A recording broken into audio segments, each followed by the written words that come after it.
할렐루야. 아멘. 반갑습니다. 오늘 제목이 복 받을 자입니다. 모두 복 많이 받으시길 바랍니다. 네.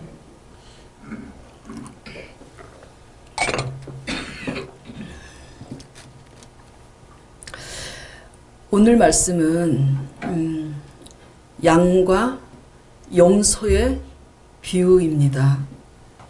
염소에게는 양에게 없는 것이 있죠. 뭐가 있죠? 뿔이 있어요. 뿔은 들이받는 습성이 있습니다. 주님은 양과 염소 즉 복을 받을 자인 참 신자를 양으로 비유하고 있고 저주받을 자인 신자들을 염소로 비유하고 계시면서 이 사실을 정확히 알리시고자 그동안 계속해서 마태복음을 통해서 거듭거듭 이렇게 여러 비유로 말씀하셨습니다. 알곡과 쭉쟁이, 두 아들의 비유, 청함을 받은 자, 그러나 택함받지 못한 자들이 더 많다는 거, 슬기로운 처녀와 미련한 처녀, 달란트 비유, 이렇게 계속 여러 비유로 많이 표현을 해오시다가 이제 양과 염소의 비유로 끝을 맺고 있습니다. 무슨 말씀이냐면 양과 염소, 복을 받을 자, 저주 받을 자를 정확히 말씀하시기 위해서 계속 그 지금 비유를 해오신 거예요. 그래서 끝으로 이 양과 염소의 비유를 끝을 맺으시면서 이 말씀을 하시고 26장에 바로 이어서 이 말씀을 하십니다. 이 말씀을 마치시고 제자들에게 이르시되 너희의 아는 바와 같이 이틀을 지나면 내가 십자가에 못 박히기 위하여 팔리우리라는 말씀을 하십니다.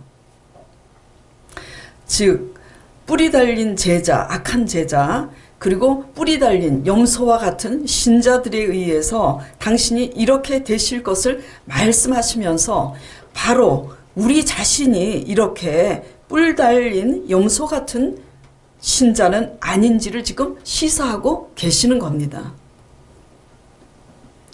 자, 다시 한번 보겠습니다. 양과 같은 신자들에게는 지금 어떻게 선포되고 있냐면요. 34절에 보겠습니다. 자, 34절에 그때 임금이 그 오른편에 있는 자들에게 이르시되 내 아버지께 뭐라 그러시죠? 복 받을 자들이여 나와 창세로부터 너희를 위하여 예비된 나라를 상속받으라. 그리고 염소 같은 신자들에게는 41절에 이렇게 말씀하고 계십니다. 41절. 자, 같이 봉독하겠습니다. 또 왼편에 있는 자들에게 이르시되 저주를 받은 자들아 나를 떠나 마귀와 그 사자들을 위하여 예비된 영원한 불에 들어가라. 한마디로 양과 같은 참 신자들에게는 복이 선포되고 이 땅에 복을 주실 뿐만 아니라 영원한 예비된 처소 영생에 들어가고 또 저주받을 자 가짜 신자죠. 염소 같은 뿔 달린 신앙을 가진 자들은 저주를 받으라 나를 떠나서 이 땅에서도 하나님께서 징계를 하시지만 또 영원한 지옥불에 던지신다는 말씀을 하고 계십니다. 모두 우리가 경각심을 가지고 양과 같은 신자 되어서 우리가 하나님의 복을 이 땅에서도 영원한 처소인 천국에 들어가는 우리가 되시길 간절히 축원합니다. 자, 그러면 양과 같은 우리가 신자가 되어서 복 받을 자가 되려면 어떻게 해야 하는지 본문을 통해서 살펴보도록 하겠습니다. 첫 번째 뭐냐면 첫 번째는 치우친 신앙이 되지 말아야 합니다.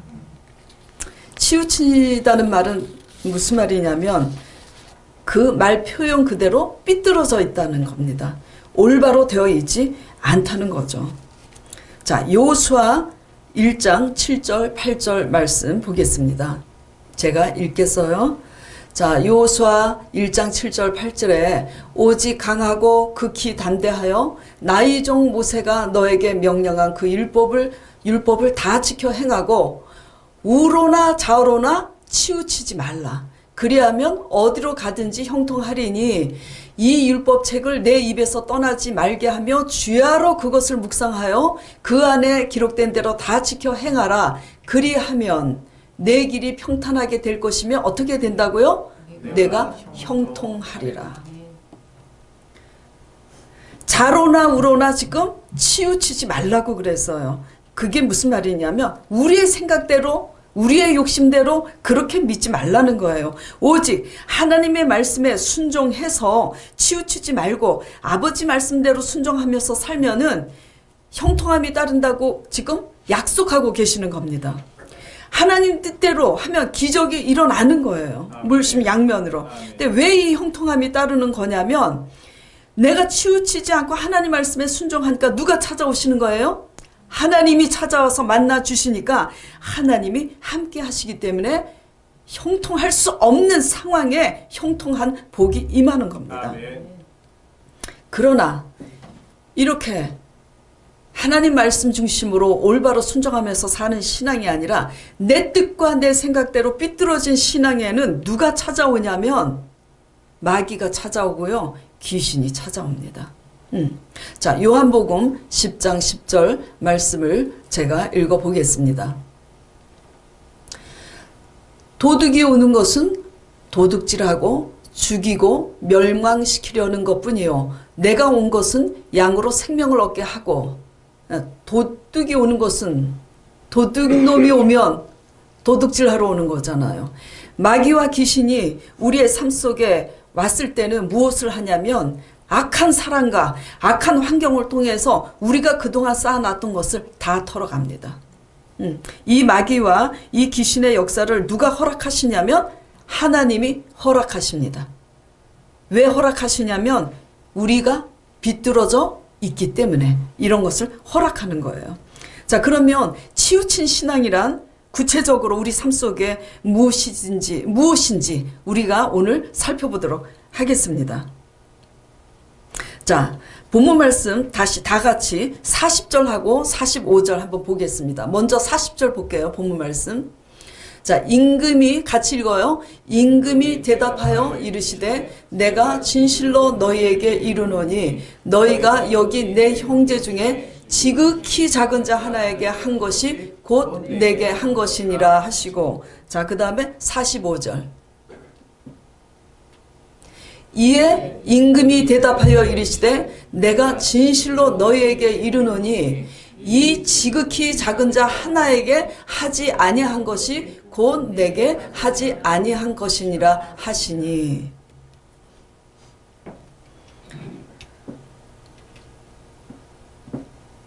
치우친 신앙의 그 여부를 어디에서 알 수 있냐면 지금 첫 번째는 어디에 있는 자?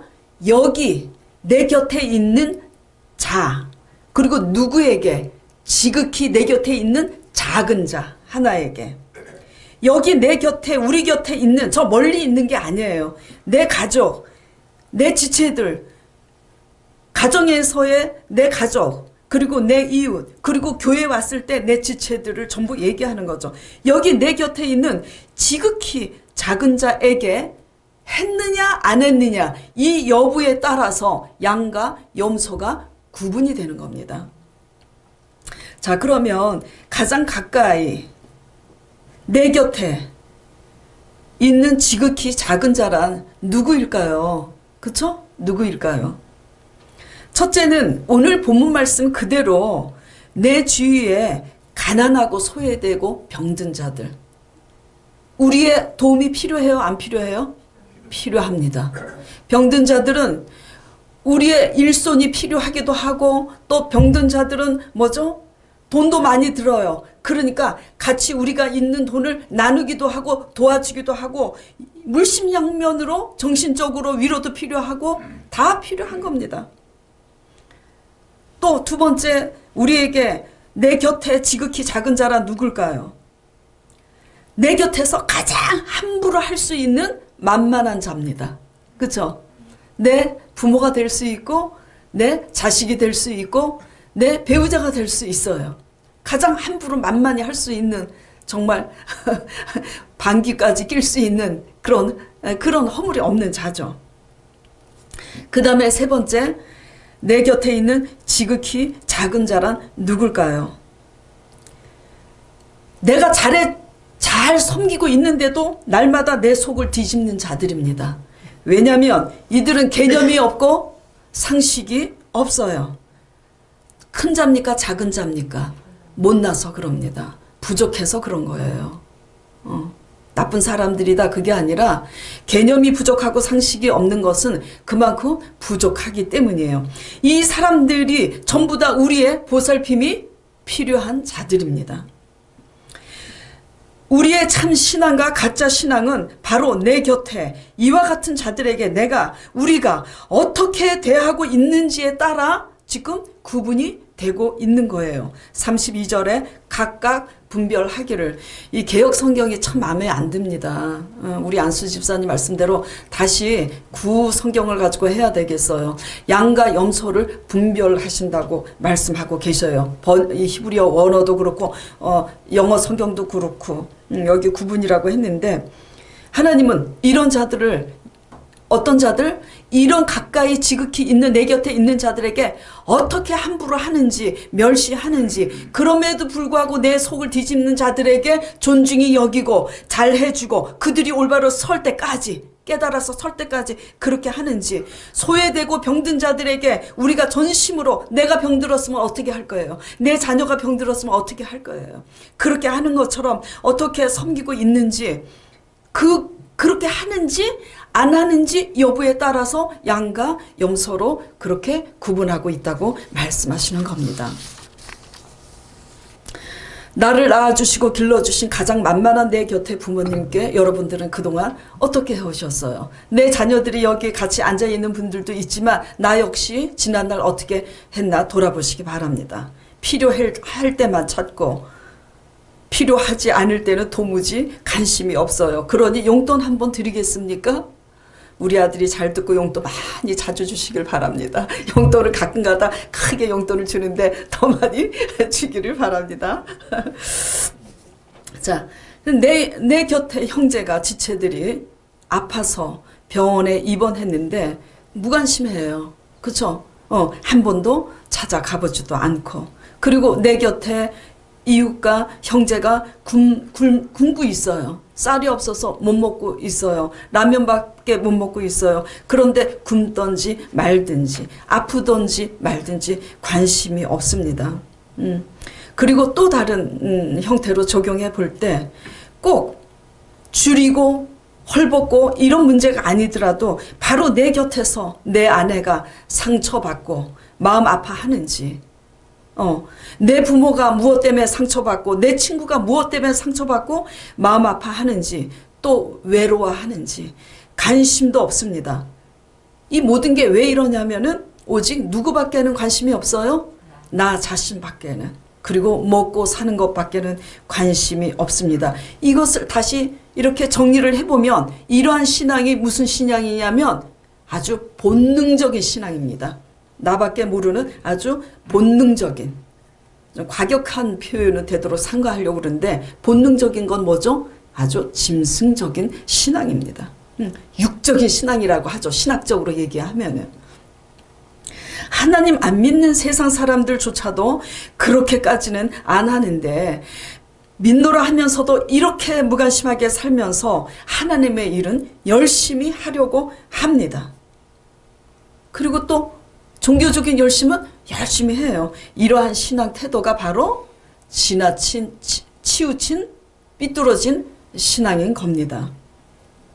주님께서 40절, 45절에 조금 전에 저희가 본문 말씀을 읽었는데, 여기 내 형제 중 하나에게 한 것이 누구에게 한 것이라고요? 내게 한 것이라고요. 다시, 여기 내 형제 중에 내 곁에 있는, 지극히 함부로 대할 수 있는, 그리고 내 속을 뒤집는 자, 이런 자들에게 한 것이 누구에게 한 것이라고요? 예수님께 한 거라고요. 이게 뭐냐면 사람 관계에 있어서 물심양면으로 아무런 관심과 섬김은 없으면서 오직 하나님에 대한 종교적인 어떤 열심만 꿈꾸는 신앙은 치우친 신앙인 거예요. 사람에 대해서 관계를 가지면서 그 사람에 대해서 무엇이 필요한지 배려하고 섬기는 그 신앙이 올바른 신앙인 겁니다. 곧 다시 정리를 하면 뭐죠? 사람의 관계가 사람을 섬기는 것이 누굴 섬기는 거예요? 하나님을 섬기는 거예요. 근데 정말 이상한 것은 사람을 올바로 섬기지 않으면서 하나님에 대한 열심은 엄청 많이 해요. 시어머니한테 용돈 한 번을 드리지 않으면서 하나님께는 복 받겠다고 전부 다 헌금을 어마어마하게 드립니다. 그리고 막 내 형제가 아픈데도 돌아보지도 않아요. 이게 뭐죠? 정말 치우친 신앙인 거예요. 그래서 내가 삶의 생활에 있어서 사람의 관계에서 이렇게 함부로 이기적인 생활대로 함부로 살면서 하나님에 대한 열심은 그런 종교적 열심을 하려고 하는 이런 치우친 신앙에는 하나님이 뭐가 선포된다고요? 저주가 선포됩니다. 저주가 선포돼요. 이 저주에서 회복될 수 있는 길은 치우친 신앙을 바로 고치는 길밖에는 없습니다. 중요하니까 다시 말씀드릴게요. 오직 아버지 말씀을 주야로 묵상하면서 올바로 순종하는 삶에는 누가 찾아오신다고요? 하나님이 찾아오셔서 형통한 복이 임해요. 근데 내 마음대로 내 뜻대로 내 중심으로 이기적인 삶을 살 때는 누가 찾아오냐면 마귀가 찾아옵니다. 귀신이 날마다 내게 찾아와요. 그래서 내 모든 삶을 통틀이채 다 뺏어가는 겁니다. 자, 마가복음 7장 11절 12절 다시 보도록 11절 12절 보겠습니다. 너희는 이르되 사람이 아버지에게나 어머니에게나 말하기를 내가 드려 유익하게 할 것이 고르반 곧 하나님께 드림이 되었다고 하기만 하면 그만이라 하고 자기 아버지나 어머니에게 다시 아무것도 하여 드리기를 허락지 아니하여. 이게 무슨 말씀이냐면 지금 예수님께서 직접 하신 말씀이에요. 고르반이라는 뜻은 하나님께 바쳐진 것은 사적인 용도로 사용할 수 없다는 의미인데 이런 제도를 이용해서 하나님께 다 드렸기 때문에 나는 부모에게도 내 이웃에게도 드릴 게 없다고 그 섬기고 봉양할 책임을 회피하는 유대인들의 악행을 지금 예수님께서 책망하고 계시는 거예요. 근데 예수님께서 꼭 가난하고 소외된 사람 제쳐놓고 왜 부모라고 표현을 하셨을까요? 같이 내 곁에 있는 부모에게도 이같이 하는데 하물며 내 이웃의 가난한 자 병든 자에게 이같이 하겠습니까? 안 합니다. 왜 근데 부모에게 이같이 하지 않고 그 가난한 사람들 병든 자들에게 그같이 하지 않으면서 하나님께는 죄다 갖다 바치는 거죠? 복 받으려고. 나 혼자만 복 받으려고. 지금요 제정신이 아닌 겁니다. 우리가 이와 같이 사람으로서 사람의 도리와 또 믿는 자로서 사람을 섬겨야 하는 그리스도인의 책임과 의무를 뒤로한 채 무슨 복을 받겠다고 그렇게 하나님을 열심히 믿으려 한다면 오히려 복은커녕 하나님께서 오늘 본문 말씀에 말씀하신 것처럼 저주받은 자들아 너희들은 내게서 떠나가라 말씀하시고 징계가 선포되는 것입니다. 자, 두 번째는 은혜에 합당한 자세와 반응을 할 줄 알아야 합니다. 37절 보겠습니다. 본문. 이에 의인들이 대답하여 이르되 주여 우리가 어느 때 주께서 줄이신 것을 보고 음식을 대답하였으며 목마르신 것을 보고 마시게 하였나이까. 44절 보겠습니다. 조금 전에 37절은 양과 같은 참신자들이 그렇게 고백을 한 거예요.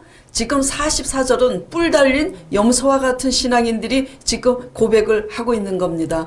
그들도 대답하여 이르되 주여 우리가 어느 때 주께서 줄이신 것이나 목마르신 것이나 나그네 되신 것이나 헐벗은 것이나 병드신 것이나 옥에 갇히신 것을 보고 공양하지 아니하더이까. 이 차이입니다. 은혜에 합당한 자세와 반응을 할 줄 알아야 참 신자인데, 복을 받은 자들은 자기가 그렇게 선행을 행했음에도 불구하고 예수님이 칭찬을 하시는데 지금 했다고 그래요? 제가 언제 예수님께 그렇게 했어요? 근데 뿔 달린 염소와 같은 신앙인들은 지금 예수님이 너희들이 내게 한 게 아무것도 없다고 그러는데 언제 내가 아무것도 한 게 없냐고, 제가 이런 일을 했고 이런 일을 했고 이렇게 했는데 지금 이렇게 하는 거예요. 이와 같은 차이입니다. 아까 치우친 신앙의 차이에서, 그쵸? 바로 여기 내 곁에 있는 그런 지극히 작은 자에게 했느냐 안 했느냐의 차이라면, 지금은 또 내가 그렇게 같은 일을 했는데도 주님은 너는 일을 안 했다고, 그리고 어떤 자에게는 했다고 칭찬하셔요. 그런데 어떤 이들은 제가 언제 그렇게 했습니까? 그래요. 어떤 이들은 내가 언제 그렇게 안 한 적이 있냐고, 다 했다고. 지금 이런 차이입니다.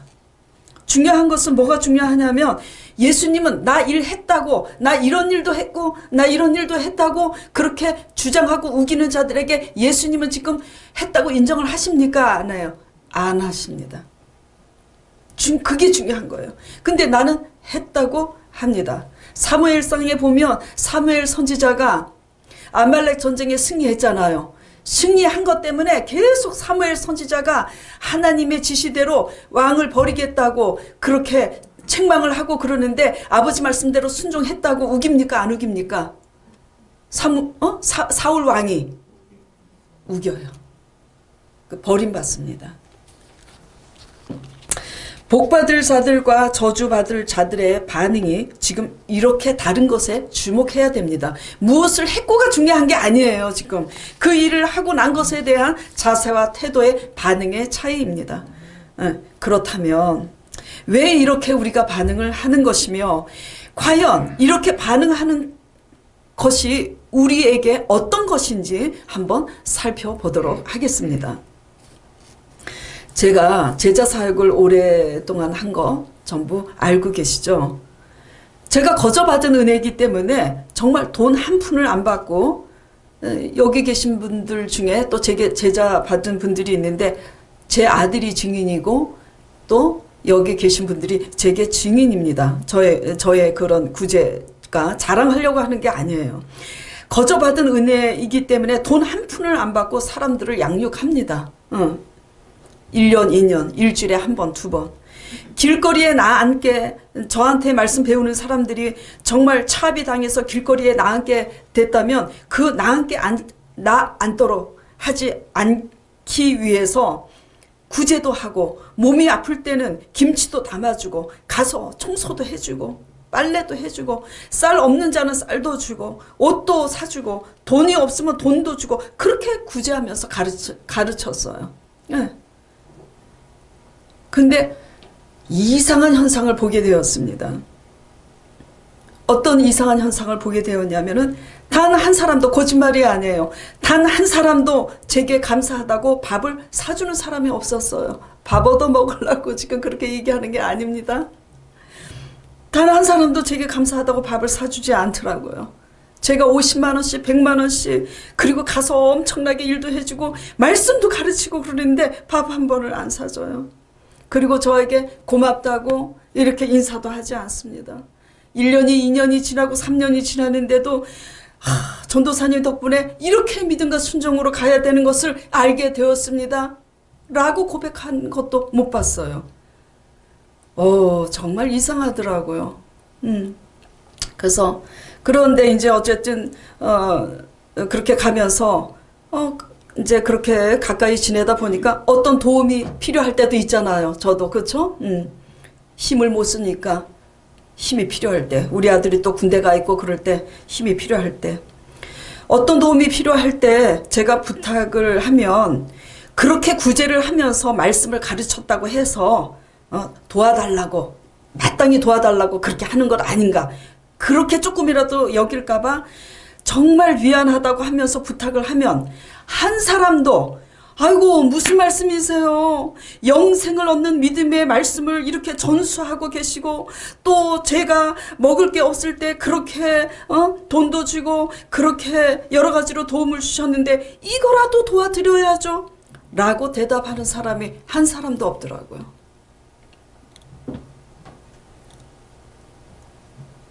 제 기도 제목이 뭐였겠습니까? 중요한 것은 이분들이 다 교회를 몇십 년 동안 다닌 분들이었어요. 제 기도 제목은 이 사람들의 고백이 바뀌기를 기도하는 게 고백이었어요. 한 달 작정 기도도 했습니다. 콩나물 1,000원어치라도 사오게 해달라고. 웃을 일이 아닙니다. 예, 이게 거짓말 아니에요. 다 제 옆에 있는 사람들이 봤어요. 이렇게 말합니다. 무슨 말씀이냐고. 그게 아니라 괜찮아요. 인심 쓰듯이 괜찮대요. 그거 조금 도와주면서. 그리고 어떤 이는 무표정하게 그냥 해요. 할 수 없이. 또 어떤 이는 좀 이쁜 사람이죠. 어떤 이는 열심히 도와줍니다. 그리고 나서 나 같은 놈 있나 찾아보시라고.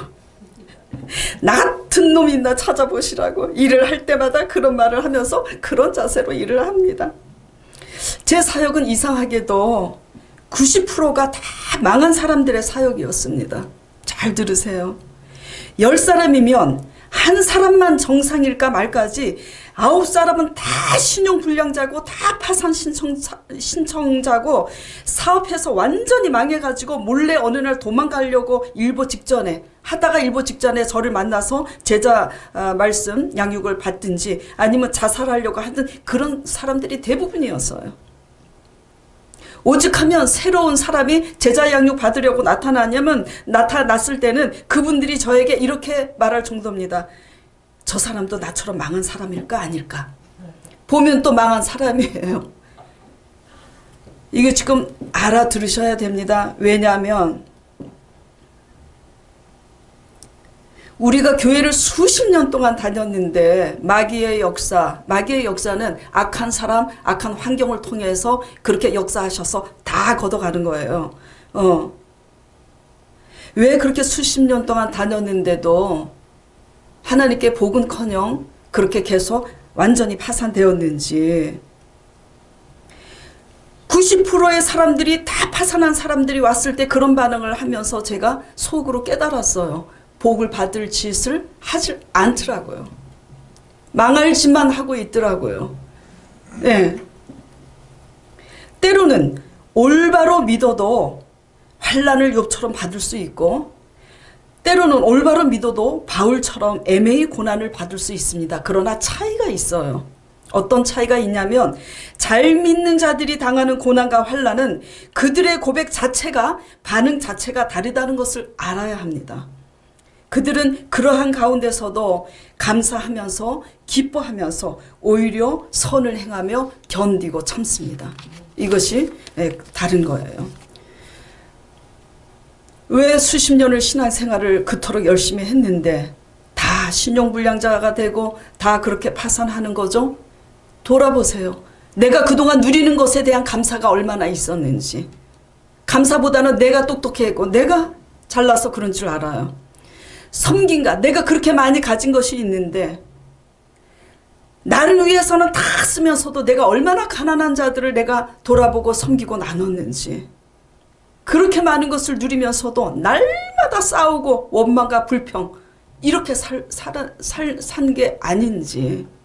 그런데 궁극적으로 파헤쳐서 들어가다 보면 이것이 딱 뭐 하나 때문이냐면 다 믿음이 없기 때문입니다. 하나님께서는 하나님 말씀에 대한 믿음과 하나님을 두려워하는 경외심이 들 때까지 고난을 허락하십니다. 하나님 말씀에 대한 믿음이 적어도 있었다면 말씀을 배우는 이것이 얼마나 큰 선물이고 은혜인지를 깨달았을 거예요. 그랬다면은 제가 구제 한 번을 하지 않고 아무런 도움을 그들에게 주지도 않고 오히려 돈을 받고 가르쳤어도 아이고 무슨 말씀이냐고 당연히 제가 도와드려야죠 했을 것입니다. 지금 이거 알아들으셔야 돼요. 알아들으시죠? 돈 받고 제가 가르쳤어도요. 오히려 뭐 도와드릴 거 없을까 믿음으로 은혜로 받았다면 그렇게 했을 거예요. 근데 영생을 얻는 말씀을 가르치고 돈도 주고 다 하는데 그렇게 하지 않아요. 믿음이 없기 때문인 거예요. 우리의 불신앙인 거죠. 그래서 이런 고백을 당연히 제가 도와드려야죠. 이런 자세로 고백을 하지 못하고 도와주니까 제가 어떤 일을 하냐면 제가 그렇게 돈 안 받고 가르치고 그렇게 구제를 하면서도 그런 고백을 하지 않고 제가 도움을 요청할 때 그렇게 도와주는 사람에게는 반드시 그 도움에 상응하는 돈을 가지고 가서 선물을 사서 주곤 했습니다. 왜냐하면은 좀 도와주고 말씀 가르쳤다고 해서 저렇게 일을 시키네 할까봐, 그리고 말씀을 가르치는 자로서 당당하지 못할까봐 그렇게 해왔어요. 제가 이 말씀을 드리는 이유는 제 무대가 뭡니까? 하나님이 저를 사역자로 불러 세웠으니까 제 무대는 항상 뭐죠? 성도들과의 관계 속에 내 생활 무대가 이어지는 겁니다.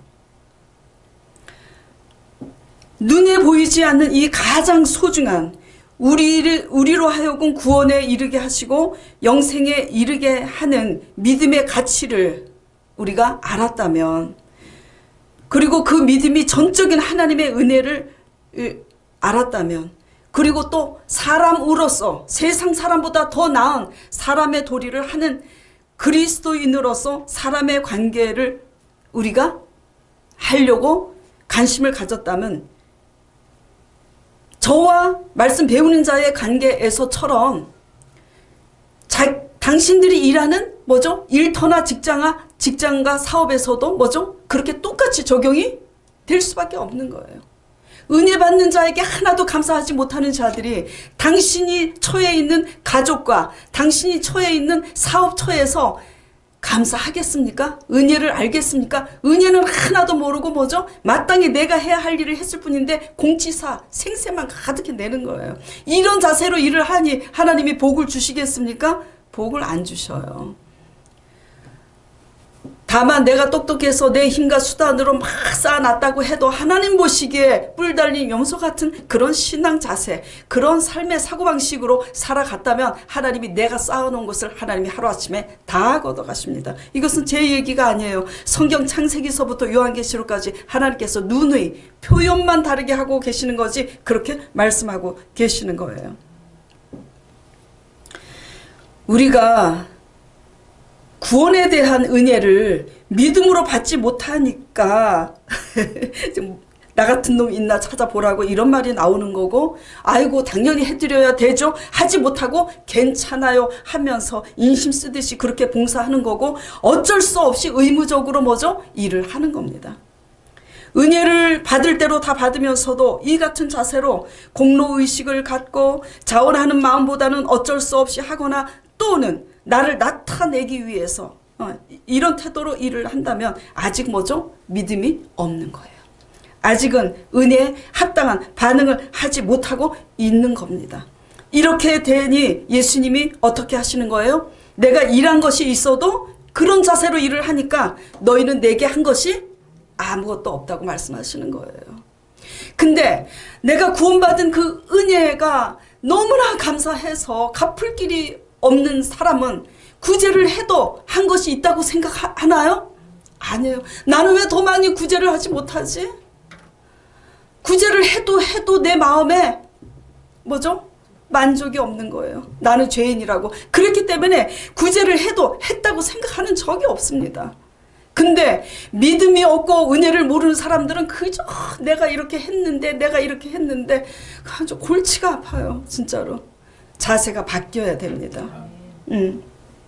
다행히도 제가 교회를 개척한 지금에는 이 모든 과정을 겪으면서 우리가 잘못 믿었구나 회개하면서 자원하는 마음으로 지금 봉사하고 새신자들을 이렇게 섬기고 계시는 분들이 함께 하니 너무나 감사할 따름입니다. 오늘 본문 말씀이 25장 31절부터인데 앞절에 보면은 달란트 비유가 나오죠.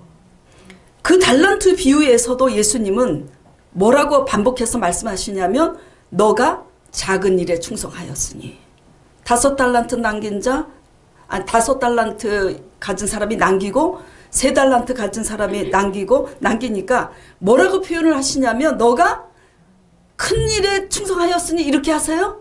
아니에요. 너가 작은 일에 충성하였으니 작은 일에 충성하였으니를 반복하십니다. 근데 오늘 말씀에서도 지극히 작은 자에게를 지금 말씀하고 계세요. 이같이 지극히 작은 거에 대한 충성을 왜 강조하시는 걸까요? 그리고 이 작은 일이 과연 무엇일까요? 이것은 제가 지금 1년의 과정, 제가 제자 사역하면서 그 파산한 모든 사람들의 공통적인 그런 것들을 보면서 제가 오늘 교훈을 삼는 뭐냐면 믿음 안에서 합당한 고백과 반응을 올바로 할 수 있는 신앙 고백인 거예요. 작은 일은. 그리고 은혜 안에서 사람의 관계이든 하나님의 관계든. 근데 하나님은 사람을 통해서 일하시잖아요. 근데 눈에 보이는 사람의 은혜 앞에서도 합당한 고백과 반응을 할 수 있는 이 작은 감사가 없는데 어떻게 우리가 큰 일을 하겠다는 겁니까? 네. 지극히 작은 일에 합당한 감사와 고백을 할 줄 아는 이것이 하나님이 원하시는 지극히 작은 일에 충성한 겁니다. 네. 세상 사람도 사람다운 사람들은 그렇게 하지 않습니다. 이러한 열심은 하나님이 원치가 않아요. 네. 지극히 작은 일에 하나님이 원하는 이런 합당한 고백과 반응을 하지 않으면서 뭔가 막 뻑적지근하게 사람들이 나를 다 알아줄 만한 그런 일들은 하고 싶어하는 이런 것들은 뭐죠? 우리 아버지 예수님을 닮은 모습이 아니에요. 마귀를 닮은 거지. 그거는 저 역시도 마찬가지입니다. 뭐 나는 안 그렇다 그런 얘기가 아니라 우리의 지나친 욕심과 교만 이런 불신앙들이 바로 하나님이 원하시는 이 지극히 작은 올바른 고백과 반응을 할 줄 아는 사람다운 사람의 도리를 하지 못하게 하고 바로 내 곁에 있는 작은 자들을 올바로 섬기는 일을 못하게 눈을 멀게 하는 겁니다. 우리의 어떤 것들이요? 우리의 욕심과 우리의 교만들이 눈을 멀게 하는 거예요. 그래갖고 지극히 작은 이 합당한 고백은 소홀히 하면서 엄청나게 큰 일은 막 하나님께 하기를 원해요. 왜냐면 그래야 복을 주시는 줄 알고. 그래서 항상 제가 돌탕 비유를 하잖아요. 가장 출세한 사람이 회개 한번 잘해가지고 그쵸? 비단 옷 입어. 누구보다 더 비단 옷 입어요? 옆에서 일 열심히 정말 아버지 옆에서 열심히 일 착실하게 한 그 큰형보다 더 비단 옷 입고 더 좋은 음식 먹잖아요. 그 비유가 그겁니다. 이렇게 우리가 치우쳐서 믿고 우리 욕심 때문에 이렇게 치우쳐서 믿고 은혜에 합당한 반응을 사람 관계에서 올바로 하고 있지 못하기 때문에 세월이 지나면서 그 있는 것까지 빼앗기는 거예요. 자, 마태복음 25장 29절 30절 보겠습니다. 같이 읽겠습니다. 이 말씀은. 자, 시작. 무릇 있는 자는 받아 풍족하게 되고 없는 자는 그 있는 것까지 빼앗기리라. 이 무익한 종을 바깥 어두운 데로 내쫓으라. 거기서 슬피 울며 이를 갈리라 하니라. 29절 한번 다시 펼쳐보세요. 있는 자는 어떻게 된다고요? 받아서 더 풍족하게 돼요. 없는 자는 있는 것까지 빼앗겨요. 왜 그렇죠? 큰 일을 못해서 그래요? 아닙니다. 지극히 사람의 도리로서 지극히 작은 일, 합당한 고백, 합당한 반응을 하지 못하기 때문이에요. 자, 우리 오늘 이제 매듭을 짓겠습니다. 우리의 비뚤어진 신앙은 바로 우리 마음이 욕심과 교만으로 비뚤어져 있기 때문입니다. 잘못된 것 고치시고 하나님이 원하시는 지극히 작은 일에 합당한 반응을 할 줄 아는 그런 신앙인이 되어서 여러분은 적어도 100배로 적어도 60배로 하나님의 복을 더하여 받는 그리고 이어서 영원한 우리의 처소 천국 영생에 들어가는 성도 되시기를 간절히 축원드립니다. 기도하겠습니다. 하나님 아버지, 우리 죄를 위해서 대신 죽으시고 부활하신 예수님, 저희들이 주님을 사랑하지만 우리가 원치 않는 우리 속의 욕심과 교만과 우리의 못난 자아 때문에 예수 그리스도의 대속의 은혜를 헛되이 여기게 할 때가 참으로 많습니다. 사람의 관계에서도 은혜도 헛되이 받고, 아버지, 믿지 않는 자들보다 더 못하게 빛과 소금의 직분을 다하지 못한 우리의 죄를 용서하여 주시옵소서. 여러 고난들을 통해서 우리의 모간한 뿔들이, 우리의 모간한 자아와 우리의 욕심과 교만의 뿔들이 이 고난들을 통해서 제거가 되어서 복받을 양같은 신자가 되어서 천국에 들어가고 이 땅에서도 하나님의 기름진 기업으로 이웃을 잘 섬기고 나누는 우리들이 될 수 있도록 주장하여 주시옵소서. 예수 그리스도 이름으로 기도드리옵나이다. 아멘.